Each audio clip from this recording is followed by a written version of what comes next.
client experience is so important to making sure that that client has a very good experience and relationship with their EA. And then you're also taking care of the executive assistant side and making sure that they're learning and growing. You establish a commercial relationship with the client. You're switching them from the sales side to the onboarding side, and you have to build that flow really beautifully. And I think anyone listening to this podcast will know that building those funnels, like in your HubSpot and stuff, building them really beautifully and understanding the drop-off points and all that kind of stuff is technically very important. Formulating your client experience team around understanding what problems the clients are having, even if the data is like not 100% correct, if it's directionally correct, the exercise is more important than the accuracy.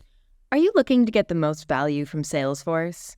I highly recommend you check out the Salesforce Success Plans, which are designed to maximize ROI on your AI, data, and CRM investment. With 3 levels of success plans, standard, premier, and signature, you have access to the right expert guidance and support you need to achieve your business goals faster. To learn more, visit sfdc.co/sfsuccessplans. Hello, everyone, and welcome to Experts of Experience. I'm your host, Lauren Wood, and today I'm speaking with Christopher Ho, the Chief Client and Revenue Officer at Athena, an executive assistant platform helping to match clients with expert EAs. Previous to Athena, Chris was the VP of Client Experience at Humi, which he's also on the board of, and that company actually acquired his company, AbleTribe. Previous to that, he spent some time in consulting at Deloitte. But all that being said, Chris knows the customer experience space very well. And today we are going to tap into his wealth of knowledge to learn about how he's applied CX to a variety of industries. Chris, how's it going? It's going great. It's great to be here, Lauren. Awesome. I obviously did some digging into all of your experience and noticed that you started your career in consulting and now you've been spending the past number of roles in the CX space. I'd love to just understand, to lay the groundwork for everyone. Why have you chosen to focus on CX? Yeah, that's a great question. I think that, obviously, like you said, I started my career in consulting. And then I started my company is called AbleTribe in 2014. So it's almost 10 years ago now. And that was a little Canadian payroll company that, ended up turning out very well for us. I think the interesting part of that is whenever you start a company in that startup phase, you're really doing one of 3 things, right? And really it's one of 2 things, but you're either building or you're selling and servicing, right? And so my co-founder was technical. His name's Julian. Awesome dude. Built out almost all of the payments infrastructure at that company. And then I did almost everything else, right? Selling, servicing. And I think one of the things that you can fall in love with is just creating a wonderful experience for people, right? And that's something that stayed with me throughout my entire career. And, when Humi acquired our company, AbleTribe, and I joined the executive team there. And it's, a prototypical, wonderful SaaS company that has, incredible clients that depend on you week in and week out. And because it was a payroll company, that's a really big thing for our clients to do, right? Every couple of weeks, they're paying their people. If something goes wrong, it's mission critical, it's a disaster. And I say prototypical SaaS because SaaS, software as a service, all of the recurring revenue businesses, you build your revenue off of relationships, and those relationships with clients are what is really important in the long run, right? That's like how you bring home the bacon. So, I think just building a wonderful client experience has always been something that's really near and dear to my heart. And, it's where I've decided to focus my career. Well, I'm with you on that one. I'd love to talk a little bit about Athena. I actually was introduced to Athena through a consulting network that I'm in, and I've heard incredible things about how you are matching executive assistants with executives and also really easing the process of that, because I think a lot of people assume like, oh, it's a lot of work to bring on an EA and then delegate to an EA, and there's like a hurdle there. And so I'd love to dive in a little bit into what is your customer experience philosophy to Athena? Like, how are you easing the process for people? It's a big question. Yeah. So let me give you a little bit of background about what Athena is and what we do. that'll help like lay the groundwork for why I think we're doing some special stuff, and specifically for those that want to apply it to their own companies or just learning more about client experience and really sales as well. It's both sides of it. Can help them take some like applicable, tangible examples out of it. But on the Athena side, so Athena really, this is going to sound a little corny, but we're really a delegation company first and foremost. And what that really means is that we are working with executives and founders, leaders, and helping them to learn how to ask for help a little bit better, a little bit more articulately, a little bit more often across, a wider range of their life, or, across the surface area of their life.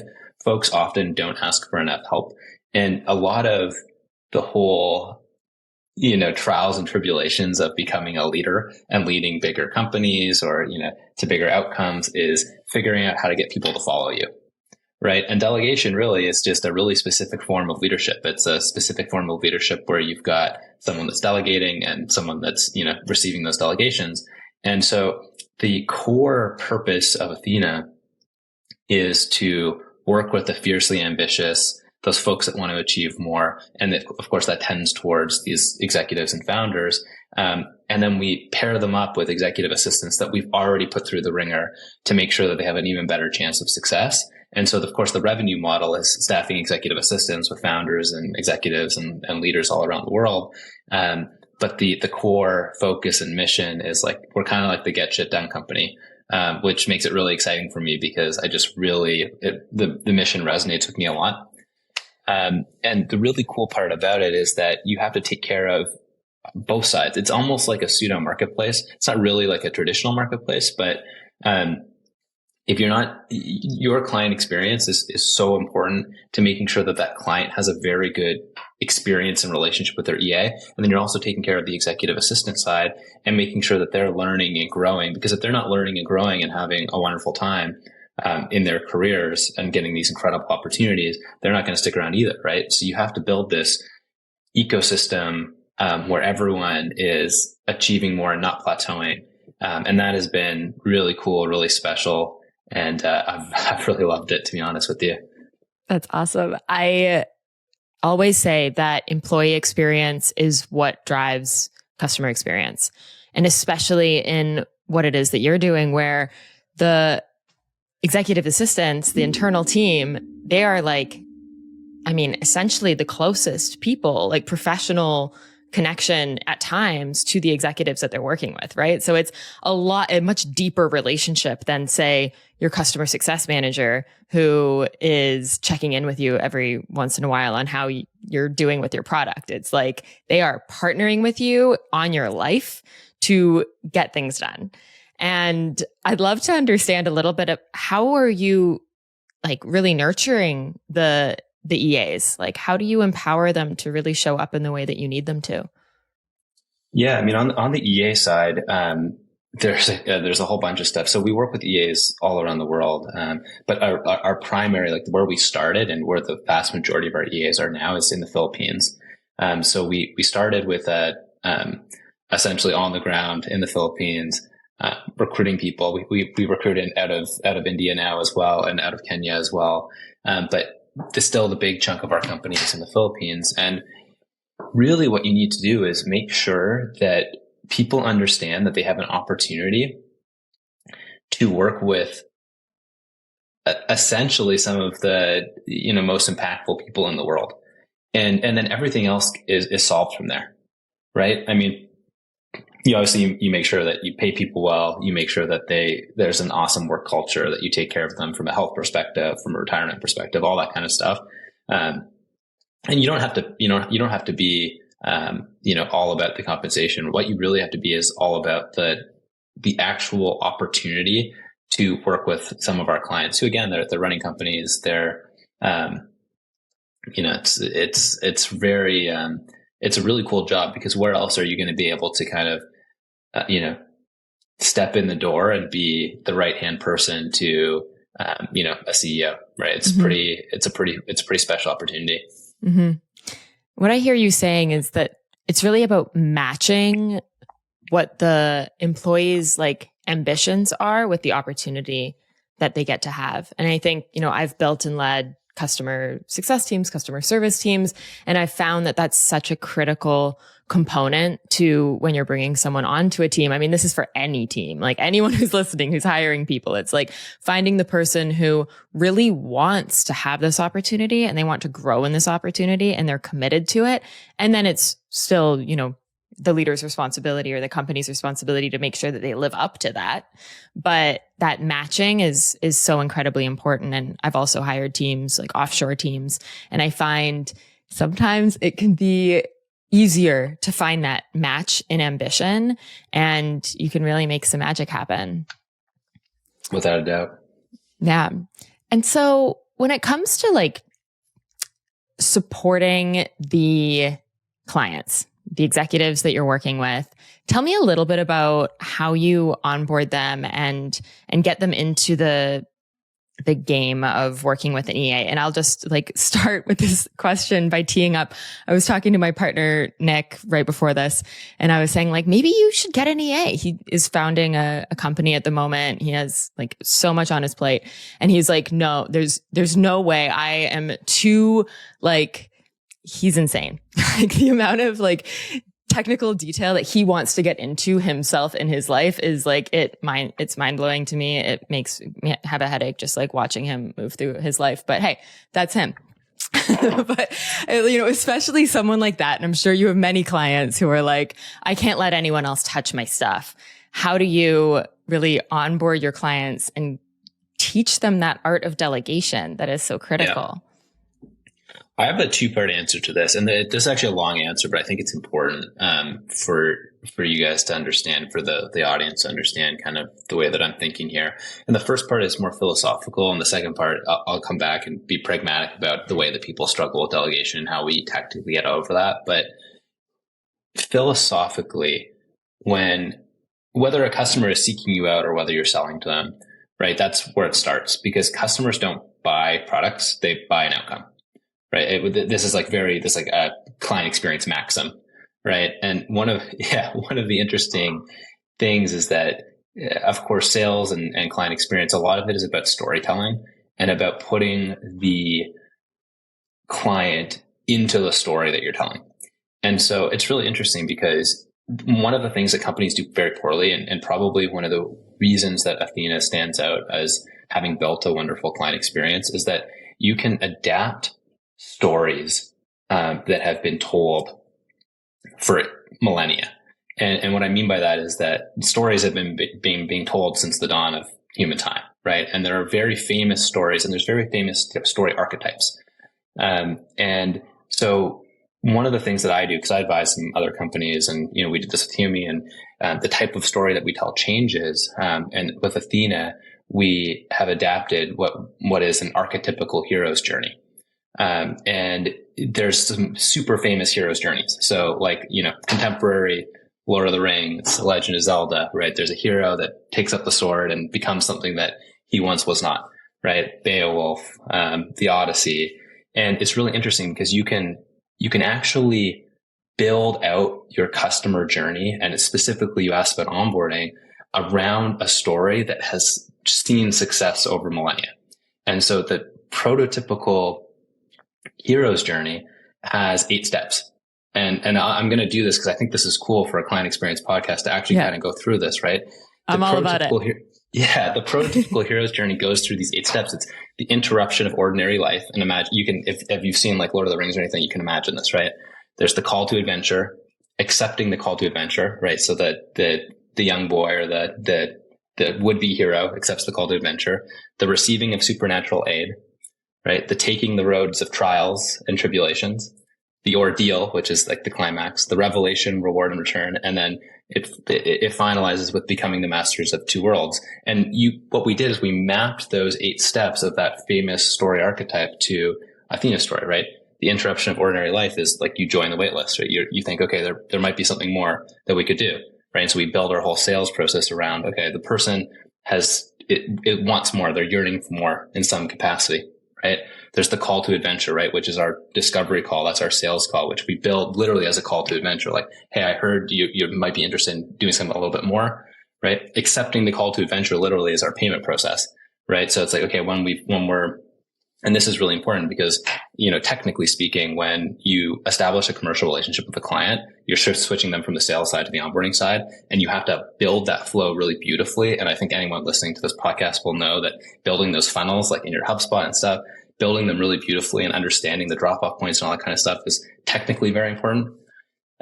The receiving of supernatural aid is literally how we build out onboarding, right? So if it's Lord of the Rings, it's Gandalf, right? If it's Legend of Zelda, it's the guy that gives you the sword, the magic sword, right? It's literally, you build out the onboarding journey as part of that story, and you make sure that the client still understands that they're the hero, but they're the would-be hero. Like they haven't become the hero yet, right? For us, taking the road of trials and tribulations is your struggle with delegation. And we have all of these specific archetypes of how people struggle with delegation, whether they aren't delegating enough, which is often a problem that women have. They don't ask for enough help, right? That's a broad generalization, right? And on the flip side, women tend to be very articulate with their instruction, which men are not. And there's, different age things, there's different, gender things, but people struggle with delegation really badly, and we understand where they're going to struggle so that we can help them. The final part of this, the crescendo of the story, right, is the ordeal, the revelation return. It's, confronting and internalizing behavior change, which is where we do all of our coaching and executive coaching and success work. And then really becoming that master of two worlds is finding personal and professional contentment, which is where once we have delivered on and of course it's an ongoing journey, but once we've delivered on our value proposition with clients, that's where you can start to really harvest that beautiful client base that's incredibly happy, incredibly contented.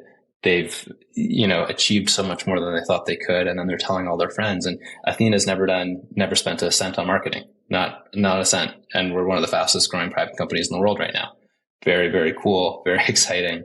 And it's a lot of that is building out that beautiful journey. And again, you can model it after stories. And that's just one story archetype. There's many different story archetypes, but I would really recommend any budding, companies and client experience leaders listening to this to try and do something like that. Whoa, this is so cool. So I do a lot of customer journey mapping with my consulting clients because I'm a customer success consultant.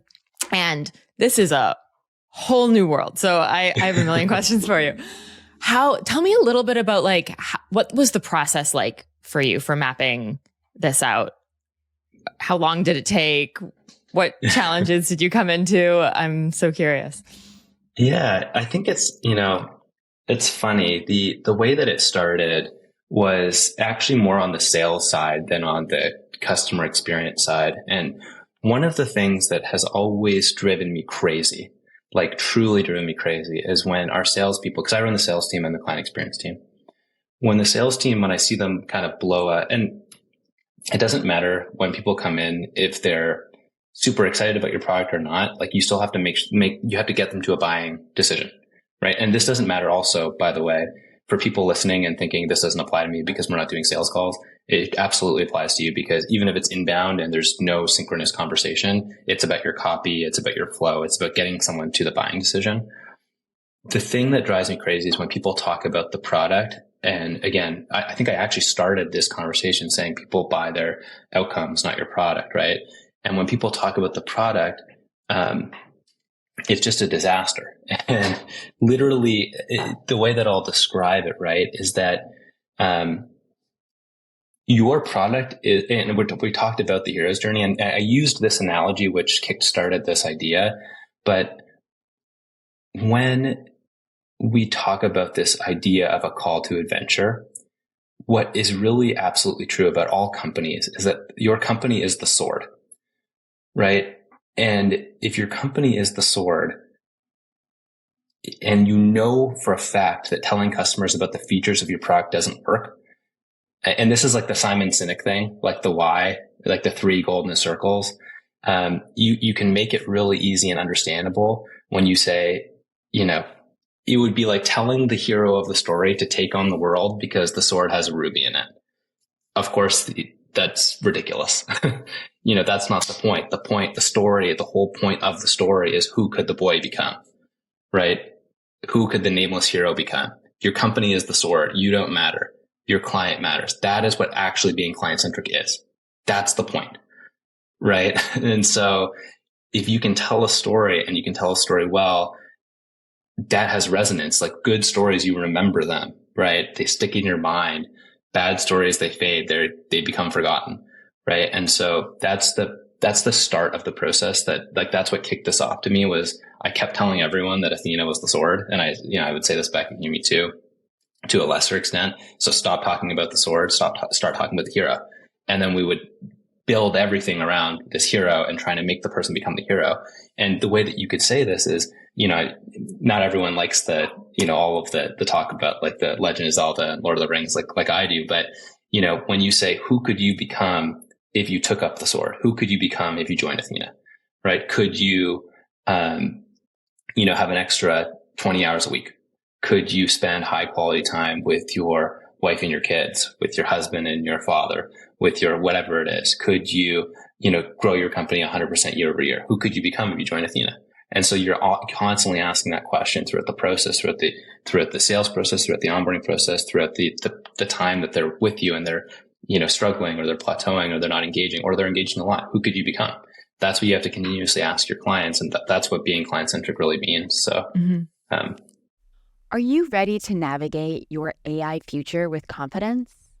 Salesforce Professional Services partners with you to design a well-architected platform built with out-of-the-box capabilities that allow you to scale with speed and flexibility. To learn more, visit sfdc.co/sfproservices. How do you show people that they're becoming the person they want to be? Like, how are you reflecting that back to them, or how are they seeing it in the process? I mean, I'm sure that when something gets done and they're like, oh, wow, this is possible. I can now go for a walk with my husband. Like, great. But yeah, is there anything that you're doing to really like show them where that success is? Yeah. And I'll bring this out and make it broader again, for everyone that's listening. But, obviously if you have a software product, for instance, right, there's lots of ways that you can show. And, funny enough, a lot of like at Humi, for instance, we were really good at this, right? A lot of like accounting software and financial products are really good at this because you can gamify everything, and then you can show people, because you use this, you saved this much time, or you did this much whatever, or whatever it is, right? For like live products like ours, where they're not in front of a URL or a software screen all the time. You have to find different little ways to remind people of what they're doing and what they should be doing. And for us in particular, that takes the form of nudges through email or nudges through the actual executive assistant. And of course, like we do a lot of communication through text with our clients, in particular. And so just literally flipping text to them saying, hey, how's it going? Is there anything we can help you with? Hope you're, and you can be a little cheeky. And as long as your brand is built in a way where the tone of the conversation can be like, hey, one that I love that we send is, hey, what did you do today that you shouldn't have done? Right? Just like little things and maybe your partner would laugh at that one, but there's lots of stuff that, every day, even the best delegators in the world do something they shouldn't have done, something that they should have given to someone else. And so that was a little bit of a rambly way of saying that there's little ways that you can remind people of the path they're on all the time. It's just like little wayfinding things that isn't just as corny as, saying, hey, your EA saved you X amount of hours this month. That of course you can do as well, but I think the little wayfinding things they work a little bit better. Mm-hmm. Well, it really connects people to themselves. Like we can quantify numbers and say, okay, I saved 5 hours this week because I didn't do X, Y, and Z, which is great. But like, it depends. What really matters is how you feel. Right. And I love that question of what did you do that you shouldn't have done today? I'm totally going to say that to Nick. And myself, because I'm sure that there are so many things that like couldn't have or didn't need to be done. I'm also a leadership coach and I work with a lot of leaders on these types of things, because when we are really stressed and we're just like bulldozing our task list and probably not thinking critically about what it really deserves my time. What are the things that I actually need to be spending time on, and what are the things that I can delegate. And I think I see a lot of my clients deal with like, well, I don't know who to delegate it to. I can't let these things go. But I also know that it's not the greatest use of my time or my skill set or my zone of genius. This is just like a thing I need to do, and I can't let go of it. It's hard. It's very hard. That's I think that's part of the reason we're seeing some success here at Athena. That's the very hard thing to do. Yeah. How are you teaching your clients delegation? For sure. And so one of the hardest things to do is to get people to change their behavior. That is just like, without a doubt, it's just a challenging thing to do. And usually actually there's like embedded advantages and disadvantages to every company, right? And one of the embedded big disadvantages to Athena is that we're asking people to make a behavior change. And so when they bring on an EA, they have to change their behavior. And the easiest way to do it is actually not to try and engage with the client super specifically all the time. It's to make the EAs exceptional and make them incredibly proactive and not take no for an answer, right? And so we train the EAs in this like incredibly robust way. We actually took our chief learning officer was the former dean of University of Michigan.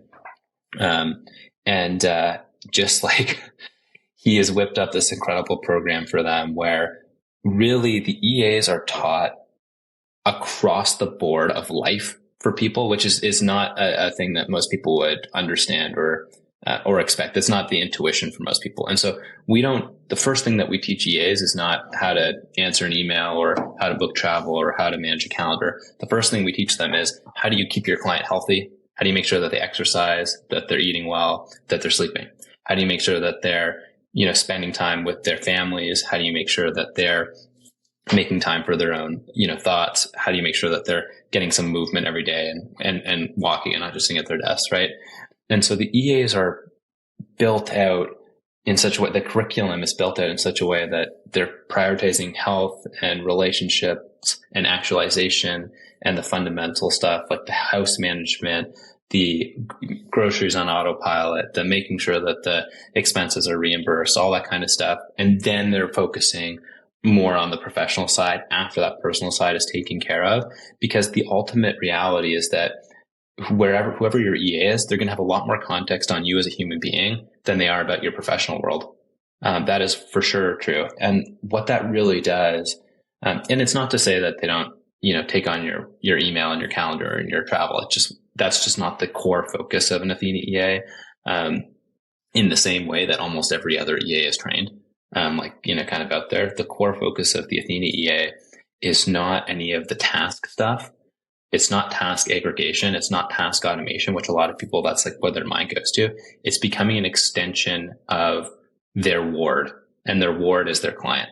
And so what their responsibility is, if you got an Athena EA, their responsibility, what we literally say to them before they got matched with you is, your responsibility is to take care of Lauren. That's your responsibility. It's not to do Lauren's tasks. It's to take care of Lauren, make sure Lauren has a better life, whether that's, whatever that means to her. And so we take that super seriously. And I think that's a big part of how you actually get clients to change, is you just consistently make sure that they're in the best situation possible to make the easiest choice, which is hopefully to delegate a little bit more and, really work on their leadership capabilities in that way. Mm-hmm. Want an EA so bad. We'll have to hook you up. I'm so down. I would love an extension of my life. That's so cool. And it sounds like, for the EAs, there's a lot of purpose in that. It goes beyond like, do this person's stuff. It's like, really make this person more whole, full, happy, and I can imagine that does a lot for your company culture to be focused in that way. Is that so? Or, maybe I'm making the wrong assumption. You're making the exact right assumption. There's one of the other things that like, I'm full of maxims today, but great. I love it. There's a lot of, there's like always honor in work, right? There's always pride in work. And, I like my first job was stocking shelves, right? I stocked shelves, not in a grocery store, in a hospital. I stocked shelves in a hospital. I stocked all of the medical supplies every morning at 4 a.m, right? And, because you do that, you get to, if you start doing something like that and then you do a good job, you get the opportunity to do the next thing and then the next thing and then the next thing. And if you are a founder or a CEO, like, for instance, Lauren, if you started with us, your EA that's going to come over to you is going to do a whole bunch of different things for you. They're going to take pride in their work. They're going to do all the little things. But eventually you're going to ask them to do something that they would never have the opportunity to do with anyone else because, you run a podcast and, you've founded your own company and whatever it is. And so they're going to have direct access to you and they're going to learn at your right hand as an extension of you. And that's going to change their lives. And that is the actual answer. And we've had, Athena's only been around for a couple of years and we've already seen some EAs literally change their lives because of the people that they've been matched up with. The opportunities that we've seen come out of this have been astronomical, and it's like just very special for me and part of the reason I joined the company. Can you tell us a story? There's a lot of different stories, but I'll tell you, and one of the things that we have to be really careful with is that we don't say it just because of the nature of our clientele. But we have some, I have a client that's very near to me, near and dear to my heart. He's working with an EA, and I won't say either of their names, but he was one of our earlier clients, and he runs an extremely large and public company. And so, this kind of a badass client, we put him with an EA that's, actually she was just out of school. But was like super high powered, one of these like, just like epic young women. And she got paired up with him and she did such an amazing job for him that he, after a year promoted her to a senior EA, himself. Her comp changes pretty substantially, and then promoted her to chief of staff of his family office. And, again, it's been about 2.5, closer to 3 years now. Like A, her earning power coming out of the Philippines, B, her opportunity. She's running a whole, not only the family office, but a division of this company. It's unbelievable because she got to learn from him. Don't get me wrong. Like, most people work 40 hours a week. I'm sure she was working like 100 hours a week. Don't get me wrong. Like, there's sacrifice to everything, but holy smokes, right? And so it's, to me, just how can you hate that? Like, it's just very cool. You love to see it. Like, it just makes me beam with pride. Mm-hmm. So. Oh my gosh, of course. It's so inspiring when you can see people really growing and like with the platform that you're providing them with. That's really beautiful. Yeah, and out of the Philippines, there's not a lot of economic opportunity like that in particular, that woman that I was speaking about changes her life, not only her life, her family's life. Like, mm-hmm. It's that big of a deal. Yeah. So very cool. Mm-hmm. I'd love to understand a little bit of what happens when you have a client who isn't really engaged, or they're not able to really adopt what it is that you're offering. How do you approach those types of situations? So I'll give you a broader answer here again before I go into the pragmatic, because I think this is also a really important thing for folks that are in client experience, and really just anyone that's running a startup or this actually might be one of the most important lessons I'll try and impart here altogether, which is that client experience in any recurring revenue business is you have to understand the hard side of it and the soft side of it. And the hard side of client experience when it comes to a recurring revenue business is understanding that every single one of your clients is an annuity of sorts. An annuity is just any type of recurring revenue, right? So an annuity actually means recurring on an annual basis, but whether it's on a monthly basis or and so what ends up happening is that as a SaaS company or as any recurring revenue business, what you're actually doing is you're building a portfolio of annuities from the hard side. Strip out all the human stuff. You're building a portfolio of annuities. And so say you have 1,000 clients, right? Let's just use 100 for an example, easy example. You have 100 clients. That's your portfolio of annuities that each paying you $100 a year. Okay, easy. You're making $10,000 annually. What you can understand very, very simply is how robust that portfolio of annuities is. And the robustness of the annuity is how likely is it to recur, right? And so that I think is, very understandable to everyone. But what is really interesting is what everyone should do if you're running a company and you're in CX or you're in revenue, but specifically if you're in CX, is you should do this exercise, please. Please do it. You should make a 2x2. And the 2x2 should have the two axes of one, the vertical axis should be engagement and the horizontal axis should be happiness. And the vertical axis of engagement, you can make that up based on what is most important to your company in terms of how a company is engaging with you, right? So for us, Humi, as a software company, it was really easy to see if people were engaged with the HRIS, with the performance management, with the payroll. Payroll was really easy to understand the engagement because you could literally see the funds moving, right? The other stuff you could just tell, are people writing reviews? Are people, using the HRIS to do whatever?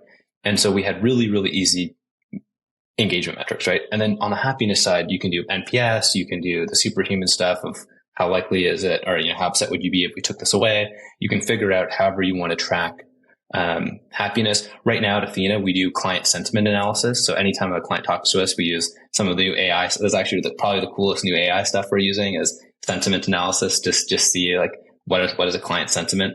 So that's what we're using on our happiness metric there.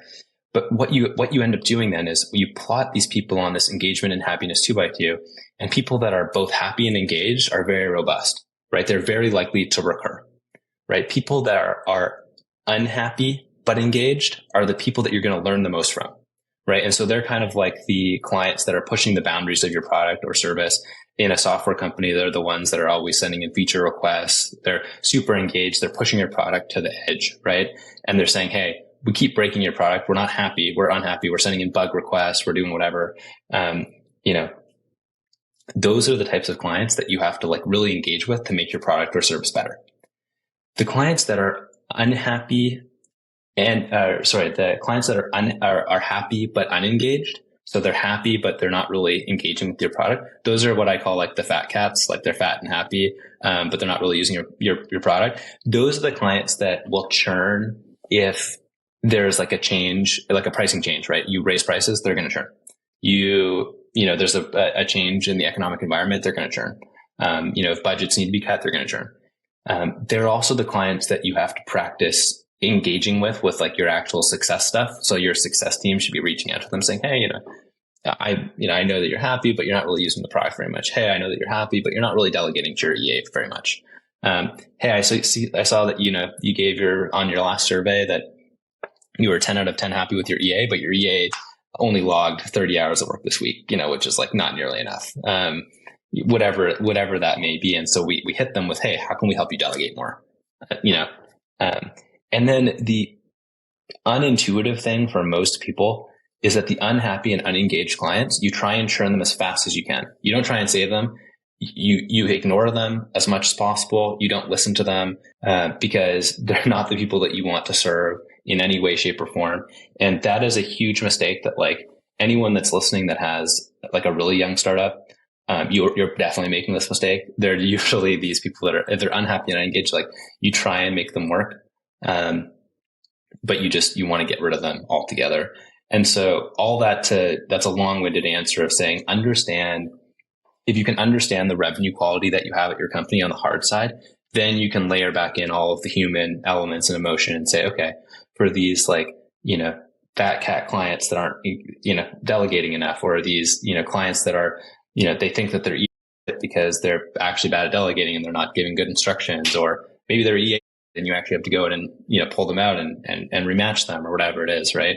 And again, on the software side, these different client archetypes you can learn a lot from, but just putting them on that 2x2 and understanding your revenue quality, you're going to really also understand the problem that you're experiencing as a company. And it will help your product team focus their roadmap so much more than if you don't do that. And the 2x2 is a really good, easy way to build out these archetypes without, going into something really big where there's 1 million of them, or Anyway, a big, long answer to your question, but just really important to understand how your client is struggling. And it really helps. I'm so glad that you mapped this out for us. This is an easy segmentation strategy, as you said, just to look at how are people using it and where are they on this happiness engagement matrix. When it comes to letting people go and being like, as you said, churn them as quickly as you can, it is so counterintuitive. And I've been the person within a company saying like, we need to just let them go. Like, don't spend any more time. Like, they're muddling up our data. They're asking too many questions. They're taking more from us than they deserve. And it's just not the right fit. And I think another piece of that is when you understand who that customer is, those people who are inevitably, so you look at the unhappy, unengaged people and then try to understand like, what are the commonalities here? What are the traits or qualities of these clients that we actually could have avoided in the first place? And then working with the sales team to say, don't go after these types of clients. Like, I can give you an example. Recently, I was working at a company called Too Good To Go. It's a global surplus food marketplace. And so, we're saving food. It's a food waste company. We're here for climate change. It's like every bagel matters. But it doesn't in the case of the business, because sometimes we would have, a type of customer that just, they weren't a great fit. The customers, we were a marketplace. So some of our customers didn't really like going and picking up food from their stores. They never really understood the technology. They only used us like every little bit. But if something went wrong, they would complain a lot and it would take a lot of resources from our team. And we really needed to create that archetype of who are the people that we should not be going after, and also acknowledging that if they have been signed up and they are a customer of ours, let's be okay with letting them go. And I just think it's so important, because otherwise you pour resources into, it can just be a leaky bucket of your team's time. Yep. So thank you for explaining that. I think it's so great. Another thing I wanted to talk about is the tracking and measurement of those two parts of the axes. And specifically what you were saying about AI, because tracking happiness is really, really difficult. Of course, you can send NPS, Net Promoter Score surveys, and ask people how likely are they to recommend a friend to your product, which gives you a pretty good idea, but you never know how they were feeling that day. And maybe something just happened that made their experience not great when they were answering that survey. But in actuality, they've been pretty happy for the last couple of months. And so how are you going about that? Tell us a little bit about the technology you're using. Yeah, for sure. So it's actually, you're absolutely right. It's very hard. I think historically, I have never really found a super good way to measure this at scale. But there's two things. One is that if you don't know, if you can't track the happiness, that doesn't mean you shouldn't do the exercise. You should just make up the happiness. And when I say make it up, like literally get anyone that's ever met them or engaged with them at your company, on your success team, on your onboarding team, to just say, yeah, they're a 7 out of 10, or they're a 3 out of 10, or they're a 9 out of 10, and then just do the exercise, because the exercise is more important than the accuracy, which is not always the case. Sometimes, garbage in, garbage out is real. But in this case, the exercise of formulating your client experience team around understanding what problems the clients are having, even if the data is like not 100% correct, if it's directionally correct, the exercise is more important than the accuracy. But in terms of the actual software that we're using now, it's some type of mod on Fireflies with some human loop stuff. And I don't like, it's a Frankenstein of things that our data team and a gentleman named Peter Demov is working on at Athena. And it's really cool. I think it's proprietary right now. So we're using a bunch of different platforms, but it's not, it's something that's publicly available, or I would obviously share that. Yeah. But the point is that the technologies exist. And I think we're at such an early phase in AI where we are still Frankensteining some things together. And I just went through an exercise of trying to find the best AI note taker for my needs. And I ended up falling on Fireflies, which is solving most, but not all of my needs. And so Nice. there's just so many different tools, and they're so early, and but the point is that you can start tracking that sentiment.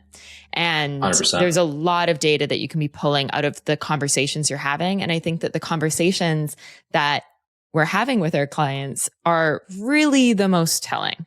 And it can be difficult if we have a large scale business where we're not able to actually speak to our customers on a regular basis. And we need to be looking at how are they using the tools? How, what's their activity looking like? But and now with AI, can start to put all of that together, like that one conversation that we have every 6 months, the sentiment from that, plus their usage, plus whatever other data we have, it's becoming a lot easier. And I really encourage anyone who's listening to do some research and ask the platforms, the SaaS platforms that you're already using, like what new features do they have? Because everyone's coming out with new things. And then also look at some of the new technologies that are coming out that can really add to what you're already using.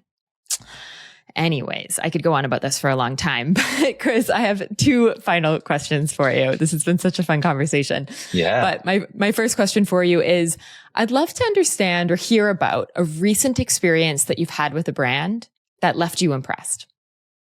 With a brand? With a brand, any brand. Just what's a great customer experience that you have experienced yourself? I had an amazing experience with Traeger grills the other day. So Traeger is like a wood pellet fired smoking kind of smoker thing. And I was smoking a brisket in my backyard, and I couldn't figure out, it wasn't turning on for some reason, or it was like flashing something, and I had no clue what was happening. And so I went to get my phone to Google it, and I went to Google and I typed in the error code, and I clicked on the site, and it was really cool because when I clicked on it, I thought I was going to go to when I clicked the button, I thought it wasn't loading. And what actually ended up happening is it was weird to me because it just brought me to kind of a customer page and said we'll be in touch. And then I checked my phone immediately. I got a text from a live person saying, "Hey, I know exactly what's going on. Call me if you're there." And so I just called them, and they're like, "Yeah, this is the thing you have to do, and you have to hold this button, but whatever." And it was just an unbelievably cool experience. And I'm sure that, I don't know exactly. I'm sure I talked to someone that was very inexpensive, right, for them to be able to do that. But it was really cool to get a text, and it was really cool the whole thing was just super cool. Yeah, and really immediate, like the and speed immediate. of that. Yeah, the speed was beautiful. The responsiveness was beautiful. So it was just an incredible experience. Yeah. Yeah. And it wasn't like, okay, now we're going to put you into an AI bot and ask you a bunch of questions and make you wait awesome. here. It was awesome. I love that. I love that. And then my last question for you is, what is one piece of advice that you think every customer experience leader should hear? For sure. I think that the piece of advice that I would give is that there's 2. Well, I'll just give the best piece of advice, is that you just have to remember that the other person is just like you in a lot of ways. The human condition is that you share a huge amount. Everyone is more similar than they are different. And so if you just remember that when you're dealing with customers, whether they're happy or sad or trying to, make it to the next level or whatever it may be, it's just very simple, just like building relationships, the golden rule. Just, you can make everyone feel special with very, very little effort. So there's a huge asymmetric upside to just being, there and being aware and being on. Mm-hmm. That's a good one. Well, Chris, thank you so much for coming on the show and sharing all this knowledge about customer experience, the hero's journey, happiness and engagement, and Athena and delegation. I learned a lot just about that in itself. So thank you so much. We really appreciate having you on the show, and I'm sure we'll talk to you soon. Awesome. Thank you so much, Lauren. It was a pleasure to be here. This episode is brought to you by Salesforce Success Plans. With the right success plan, every company can get more value from their Salesforce investment. To learn more, visit sfdc.co/SF